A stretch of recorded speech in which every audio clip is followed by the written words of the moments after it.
Hello world and hello friends, welcome back to another episode of Minecraft.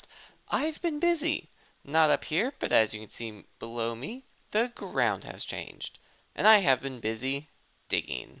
Most notably, directly underground, I have dug out this whole area, which, mind you, is the spawn chunks, to use for a variety of different purposes. The first one, as you can see over here, is a copper aging area.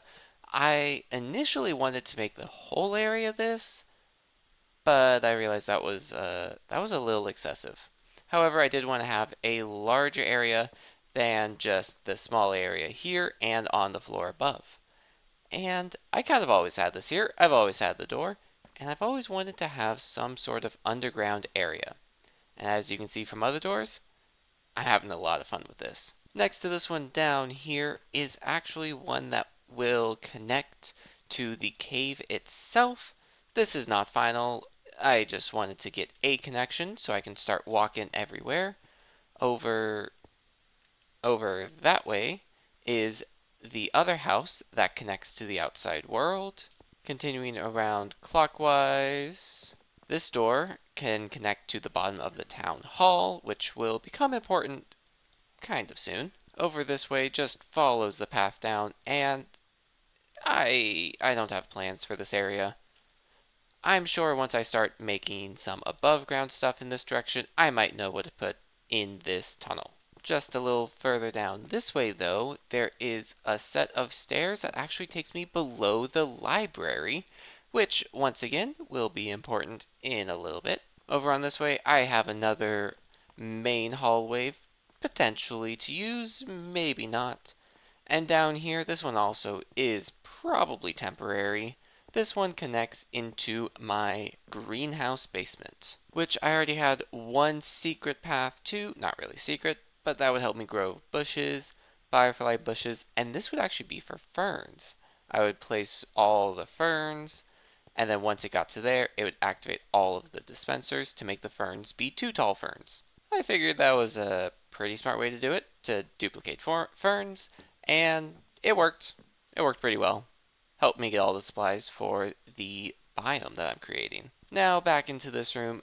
That is the final door here, but not my final set of plans. As you can see, all of this is slowly starting to age. I didn't really have that much aged copper, so yeah, I'm just gonna let this happen. Same with the copper around the border. Most of that actually started as fresh copper, and it's slowly getting there. Anyway, in these 3 areas, I want to do some other farms, maybe machines that I don't really have a place for right now. The main thing actually came to play when I was trying to figure out the copper, because I had to smelt most of this copper to make it. So I want to have one of these 3 be a super smelter. And I think I really haven't decided where I'd put these, so I kind of recorded, hoping that I would figure it out. I think I want to have this one be the super smelter. After that, I know I will want to power it with bamboo, and I think the easiest way to do it is actually just going to be putting the bamboo underneath it. Hopefully that doesn't go wrong, but I think for right now, that will be the good plan. The other things I actually want to do here, and what the whole point of this episode is I want to make some big changes. And these big changes, once again, have to do with the town hall. I have not been happy with it. I did the one episode trying to completely redo it, which I did shrink the size, which I'm happy with, but it got really hard for me to do the interior because I was trying to put all of the villagers in there in all these unique rooms, and it just didn't work. So I am going to decentralize my villagers. The end goal is to not have any villagers inside this town hall, maybe by the end of this episode. I think that's what the plan's going to be. So that means that one of the quadrants will be a villager breeder and converter instead of it being inside there. And underneath all of these buildings will actually be where I trade with the villagers. So underneath the library, I will have all of my librarians. Underneath that stonemason's house, which is behind this one, which I will redo eventually, is going to have all the stonemasons. And that will continue and continue, and there will be this underground network of tunnels and hallways, kind of a mega structure, I guess. I guess I'm making this become my mega structure, but I'm going to have that be how I do all of the villager trading. Does that mean my main storage will stay in the town hall? Maybe. I might do that. I might move my main storage into the town hall. That sounds like a good idea. So let's get to it. First though, let's make that super smelter.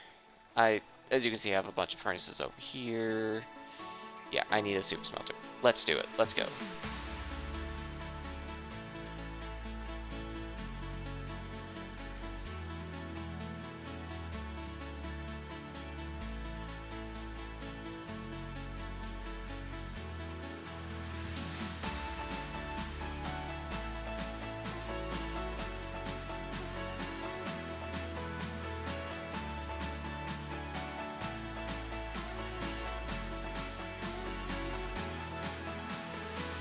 And here we are with a super smelter. Now, this design is my own. I spent quite a few hours working on that, but it does use quite a few concepts I have seen elsewhere, notably Impulse SV. I saw him build one of these on Hermitcraft Season 11, and I was very inspired by it. I also do have some bamboo growing in the back there, and this quartz is not going to stay here. I was thinking of something to do, and then I've come up with a better idea. And you can also see some of the copper has been aging all around, though this chunk is taking its time, as expected. But let's show you how this works. So I have a minecart with a chest here. I will load up my sand, which is actually what I'm going to do to cover this. I don't know what color yet, but I do want to put glass on top. And then, let me get ready with that. And in FreeCam, so you can see as I press that button, the minecart comes down to load up all of the items into the furnaces, which already have fuel in them, and you can see them lighting up. As it comes over to here, it activates the whole rest of the system, which sends the collection cart, because that is about the time when one is done cooking, and also a cart to refuel. This check also doesn't just activate everything down below, but also checks if there's items in the chest still, and if that is the case, it flicks this, which will send it back around again. If it is completely done, which it should have one more loop to go after this, because these are 64 furnaces, and yeah, 4 stacks of 64, so this should be lap 3. It should be sent back around one more time. Oh, nope, never mind, I counted wrong. It is done, so it gets sent down below into this area, which it gets filled up by the collection. Where is it? Where's the collection one? Oh, it's being emptied right now. Yeah, that's just a simple minecart unloader. And this will, once it's fully drained, will go back to this staging area. Yeah, I made this pretty complicated. It works though. So after it unloads, it will pass by the staging area, which is open, but it will then go back up and circle around. Now this staging area is actually closed by this setup here, which involves I had to check my notes, an XOR system. Yeah, I'm getting fancy here with logic. Let me go down there, not in FreeCam. First of all, I should probably finish describing the fuel. These are the fuel chests, and they are all filled with bamboo planks, and the system's not full because I am actually just using scraps I had left over, but eventually they will be filled up with this bamboo farm and maybe some more, but that's currently just stockpiling down there just to make sure this works. But yeah, this is a staging system. One will be sent at a time based off of, gotta go back into FreeCam, based off of that triggering, we'll send one, and then everything else will shift forward. And this system just turned off. So what I have here is I have two pistons. If these are just regular pistons, not sticky pistons, whenever that cart passes, so whenever the original smelting things, items to smelt, passes here, it will push that over, which turns everything on for this guy. And it will stay there, keep getting pushed over there, but will stay here every time a cart passes. But as soon as this guy passes this spot with no items in the inventory, then this will be triggered back over. And that's where this logic gate comes in, where I had a hard time with this. I have a feeling there is a way to condense this logic. I know for a fact I can actually raise the fuel carts up like 1 block, and this logic can probably be raised up 1 block besides that, maybe 2 blocks. I'm not worried about compactness. I made this work, and I'm sticking with it. But yes, this logic will take a pulse from it passing by, or no, this was the one that takes it from passing by. This is one that takes it from if it has items or not, I had to remember. And it is just comparing those two pulses, and if both of them trigger at the same time, nothing happens. Nothing should happen, at least. But if only one of them triggers, then something happens. Now, that was tricky to figure out, and also something I had to account for, which is what this other... I can't get up.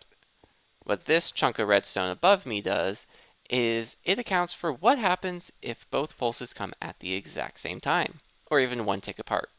This system here, which took a little bit of time for me to figure out, a little bit of Googling, this system will only accept pulses longer than 1 tick, I believe, which means they can accurately only say if only one of those lights opens.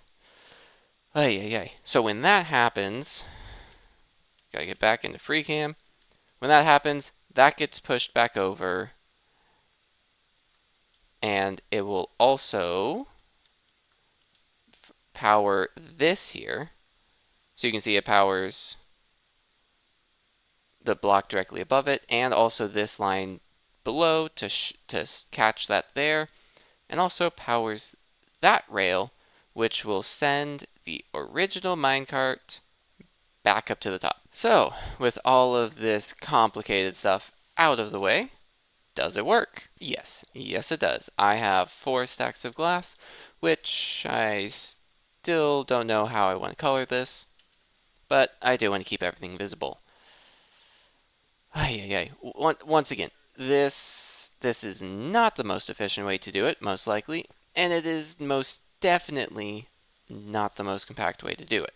But I have created it, and it is my own, and that is what I am happy with. And now I have gone through and added just a little bit of flair to this. I've decorated the walls a little bit, added 2 more bamboo farms. I think I at least showed you the first one. I am not thinking this is going to be the highest efficiency of bamboo. I have a feeling I'll need to add a little bit more bamboo, but also I have a really big stockpile, so hopefully that should be plenty for the time being and will allow this to fill up. I also did adjust the minecart track a little bit, and if you notice the colors being a little weird, yeah, I'm not worried about that. I wanted to make this be built out of items that a smelter would produce. So smooth basalt is smelted, resin is smelted, smooth quartz is smelted, and glass is smelted. So I had fun with that, and yeah, blue's my color. And that's it. So all the functionality still works. And you may be wondering, which quadrant is next? Because that quadrant is slowly aging, this quadrant is still empty, and now this quadrant is full of glowstone. Take a second, think about why I want a quadrant of glowstone. Believe me, it makes sense. Did you figure it out? Do you have an idea? Did that idea involve item frames? And if it did, Your idea probably involved maps as well. That's right, I'm going to put a world map here. I've had ideas to make a map building with some different layers of maps, and I might still do that, but at least to make a one general world map that's not in my house, I'm going to put it here. And the glowstone just makes everything be lit well. So let's transfer over here what I got. Well, I've done it again. I have let a lot of copper age, not all the copper, but I didn't let it because I was doing nothing. I just kept getting sidetracked, and yeah, I've completed the whole map. Yeah, I don't know what to say. I've completed the whole map. I didn't record any updates, and I've also spent 1 week, 2 weeks, way too much time. Way too much time just stalling and not getting this video out. But here we go. I now have a world map that extends about what, almost 20,000 blocks, I think. I mean, this stronghold's at about 17,000 block. Um, yeah, that's what I wanted to show. I wanted this to be able to show the three strongholds, which I assume one is somewhere over here and one is somewhere south, but I haven't explored those, and I think I will eventually. Some fun parts that are on this map, though, is the start of the snow biomes. This does continue much further, of course, but I am happy that it does show up on the map just a little bit. It also shows quite a few of different villages that I have passed in some previous travels, and also a pillager outpost. There's a few of those around the area. But it also does show all the way up to a mesa area and a place where I've actually dug out a whole bunch of red sand. That's a good coincidence. It's nice that that pops up there. And also, my guardian farm is here. And there are quite a few other ocean monuments if you look for those pixels there. But something else also arrived in the middle of me making this project, and that was deciding to add a new mod to my mod list. And that mod is called Voxy. For those of you that know Voxy, you won't be too surprised then when I can see a whole bunch of stuff now. I can see my ocean monument farm. I can see all the way over into the distance. Mind you, this is not the highest render distance it allows. Its default is 256, which I can't set it precisely to for whatever reason. That's my one gripe with the mod, is I can't precisely set the chunks. Because if I could, I would set it to 73, because that's my number. But alas, here I am at 72, what I'm stuck with. But this is still very cool. I'm very happy about it. I need to move that gunpowder farm now. I see it too much. But that is going to be for a later episode, just like all of the other plans that I wanted to do in this episode. The moving of the villagers, the repositioning of the underground areas. I was a little too ambitious, and that, I think, is what kind of held me back from getting this video out on time, is because I kept wanting to do all of it. But alas, I only got to 3 things down here, not 4, 5, 6, etc. You get the point. I put way too much on my plate, and I want to improve that and do just some smaller things here and there. And I think that's going to be the plan for the next episode. I got something pretty cool planned, but I think I just need to do a little bit of gearing up and a little bit of cleaning up, because I need to get a lot of these areas prepped to move the villagers, and also I am going to make the town hall be a new storage system. I've been working on that, and I've been working on one of my own. I mean, taking pieces from other people's, but making one that is specifically mine. So yeah, that is to come in the next episode and the episodes after that. But this is where I gotta end this episode now, or else it's never going to come out. So, if you have been watching this, thank you for sticking with me. Apologies if this took so long to come out, but if this is the first time you're seeing it, hi, welcome. I, I'll hopefully will be regular at some point. But In the meantime, be good to yourself, be good to each other, and be good to the world. This has been Radio, and until next time, I am signing off.